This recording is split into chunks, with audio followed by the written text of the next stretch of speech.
Ladies and gentlemen, today we are not talking about a simple anime protagonist, and we are not revisiting a typical hero's journey.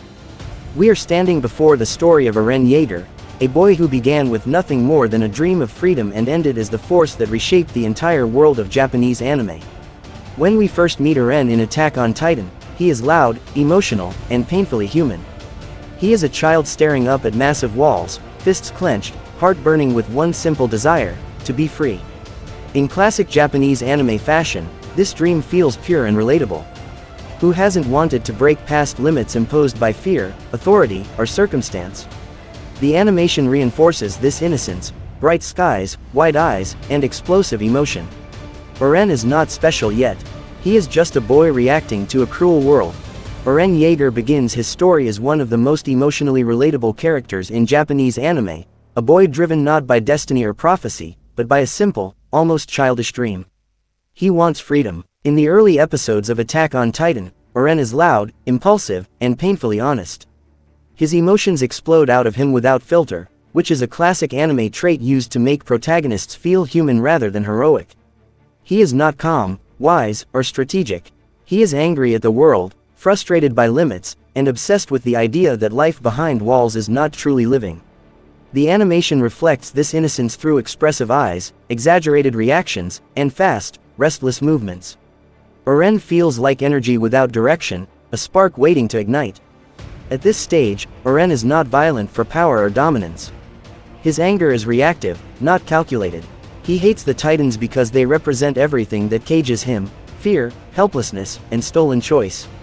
In many Japanese anime stories, the protagonist begins by identifying a clear enemy, and for Eren, that enemy is simple and absolute.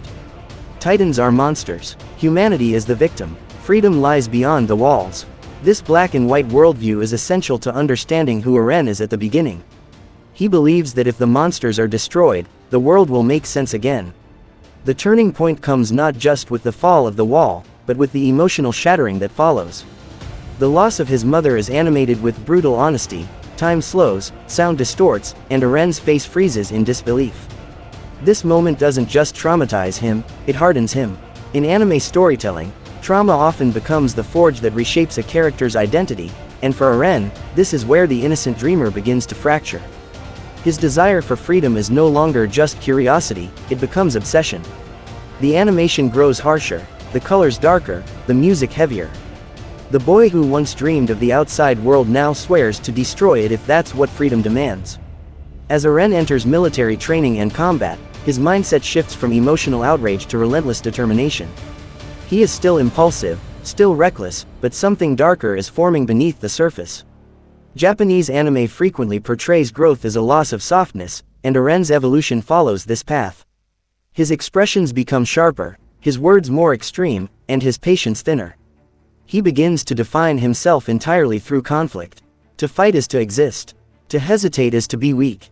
This is where the audience begins to sense that Eren's strength is no longer purely heroic, it is dangerous.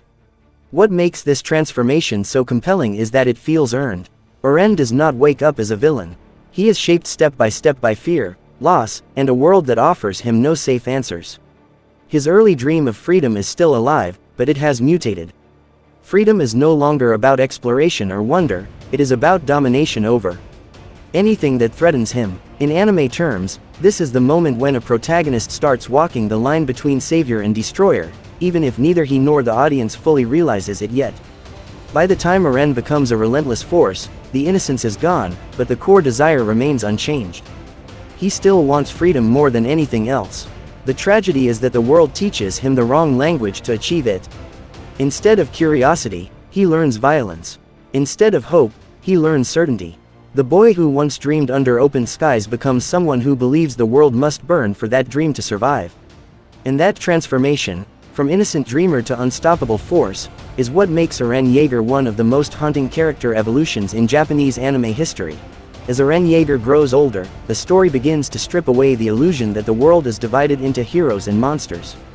This is the phase where Attack on Titan shifts from a survival anime into a psychological one, and Eren stands at the center of that transformation. He starts to realize that Titans are not just mindless beasts, but victims, soldiers, and humans trapped in a system far older and crueler than he ever imagined. In classic Japanese anime fashion, this revelation doesn't bring peace, it brings inner conflict. The enemy he once hated without question now shares his face, his memories, and his pain. Eren's ability to transform into a titan becomes more than a power-up, it becomes a curse. In anime storytelling, power often comes with a moral cost, and Eren pays that price in isolation. The animation subtly changes how he is framed, often alone, shadowed, or separated from others even when standing among them. His comrades still see him as a weapon, but Eren begins to see himself as something worse, a contradiction. He is both protector and threat, human and monster.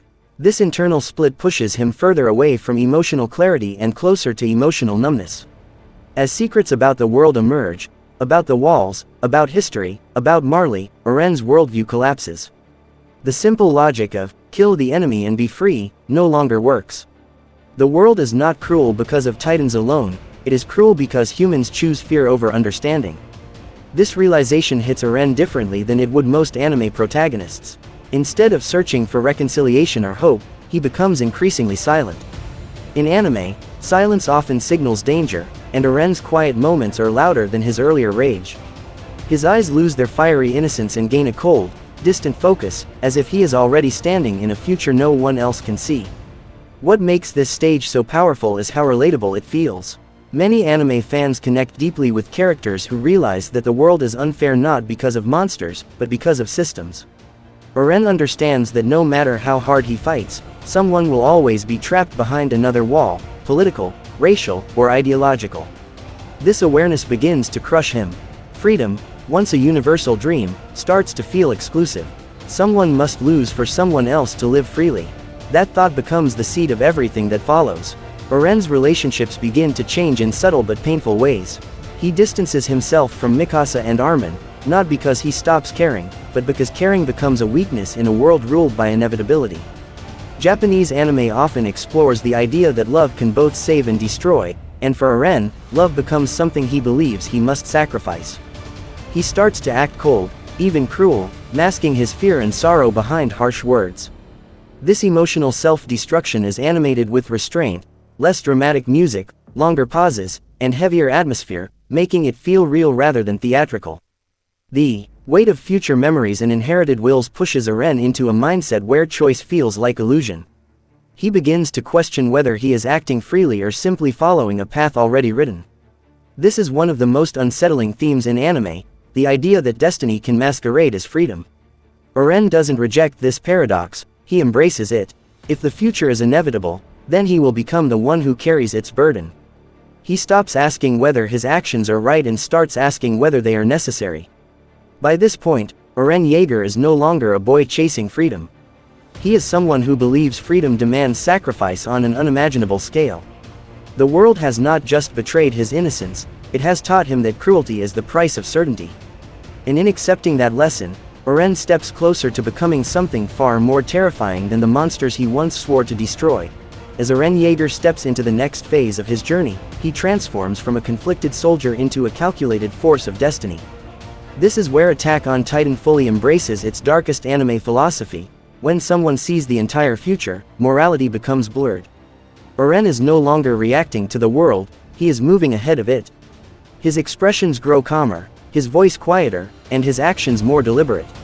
In Japanese anime, this kind of stillness often signals absolute resolve, and with Eren, it feels chilling. He is no longer driven by anger, but by certainty. The knowledge of what is to come reshapes Eren's perception of time itself. Past, present, and future collapse into a single, unbearable truth. He knows who will suffer, who will die, and who will curse his name forever. Yet he walks forward anyway. Anime often portrays this as the ultimate burden of power, the ability to know everything, yet still be unable to escape the consequences. Eren does not seek approval, redemption, or forgiveness. He accepts that history will remember him as a villain, and that acceptance hardens his soul. What makes this transformation so powerful is how lonely it is. Even when surrounded by allies, Eren stands emotionally apart. His conversations become short, loaded with meaning, and often painful. When he speaks to those he loves, there is a sense of finality, as if every word is a farewell. In anime storytelling, farewell scenes are often emotional climaxes, but with Eren, they are quiet and restrained. That restraint makes them devastating. He pushes others away not out of hatred, but out of protection. If they hate him, maybe they won't suffer as much when the world turns against him. Eren's actions begin to redefine the meaning of war within the anime. This is no longer a battle between nations or armies, it is a war against fate itself. He chooses to become the enemy so that his people can survive. This choice reflects a recurring Japanese anime theme, the individual who carries the sins of the world so others can live peacefully. But Attack on Titan twists this theme into something more disturbing. Instead of being celebrated, Eren is feared. Instead of being praised, he is condemned. And he accepts this role without hesitation. The visual storytelling reinforces his transformation. The animation uses heavy shadows, slow pacing, and minimal dialogue to emphasize Eren's internal state. His eyes, once full of fire, now hold a quiet sadness mixed with unshakable resolve. Every step he takes feels weighted, as if the ground itself recognizes what is coming. In anime, visuals often communicate what words cannot, and Eren's silence speaks volumes. He has already mourned the future, even though it has not yet arrived. At this stage, Eren's concept of freedom reaches its most twisted form.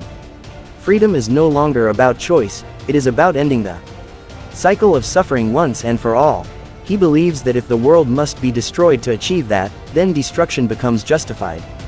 This belief places him in direct opposition to the traditional anime hero archetype. He does not fight to save everyone. He fights knowing many will be lost. That moral complexity is what elevates Eren from a simple protagonist to one of the most debated characters in anime history. By embracing his role as the harbinger of the end, Eren Yeager becomes more than a character, he becomes a question. Is he a monster created by a cruel world, or a savior willing to be damned for others? Attack on Titan never gives a clear answer, and that ambiguity is its strength. Eren walks forward, unflinching, carrying the weight of countless lives, knowing that the path he chose will erase the boy he once was forever. As Eren Yeager reaches the final stage of his evolution, the line between hero and villain completely disappears. This is the moment where Attack on Titan delivers its most brutal truth: the world does not reward good intentions, only results. Eren no longer asks whether his actions are right or wrong. That question died the moment he understood that the world itself was built on endless cycles of hatred. What remains is action, cold, irreversible, and overwhelming. In Japanese anime storytelling, this is the point of no return, where a character fully accepts the role fate has written for them, even if it means becoming the very thing they once swore to destroy. The scale of Eren's decisions expands beyond personal pain and into global consequence.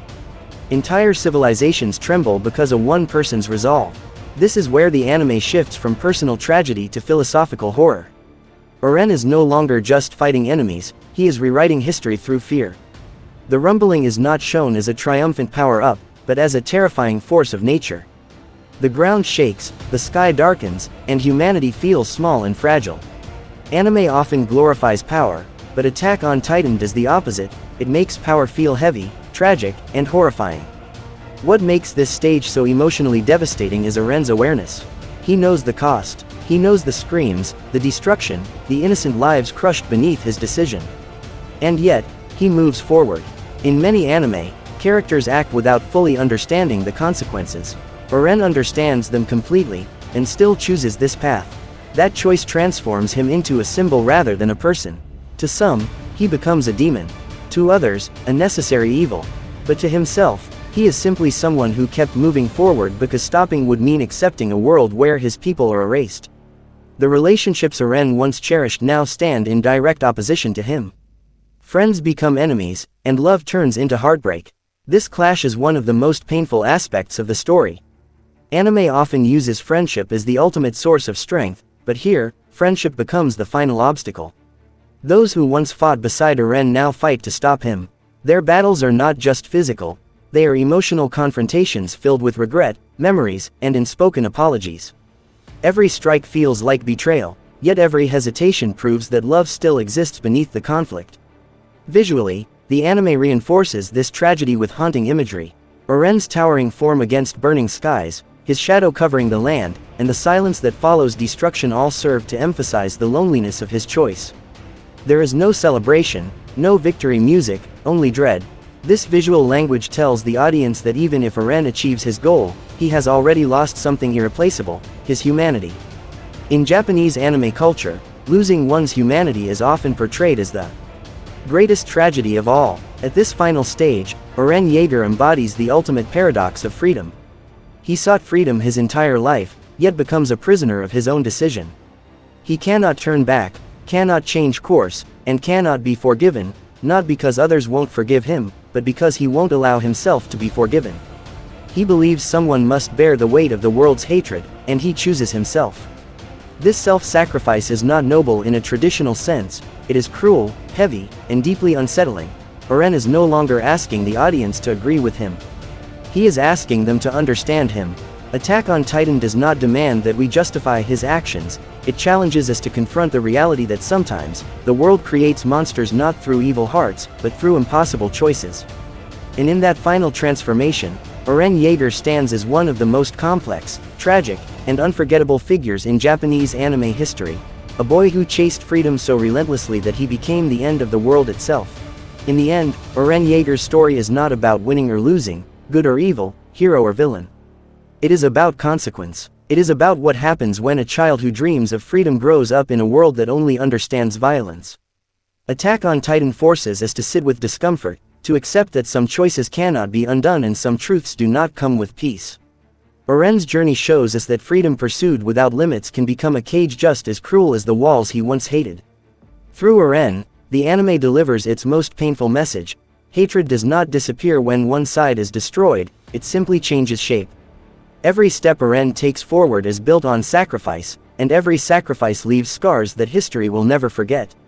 He becomes the embodiment of the world's cruelty so that others might have a chance to live without it, even if that hope is fragile and uncertain. This is why his story lingers long after the final episode ends. It doesn't give answers, it leaves questions. And as the dust settles and the world looks back at the boy who became a nightmare, we are left to wonder whether true freedom was ever possible in a world born from war, or if the greatest tragedy of all is that Eren Yeager was never free at all.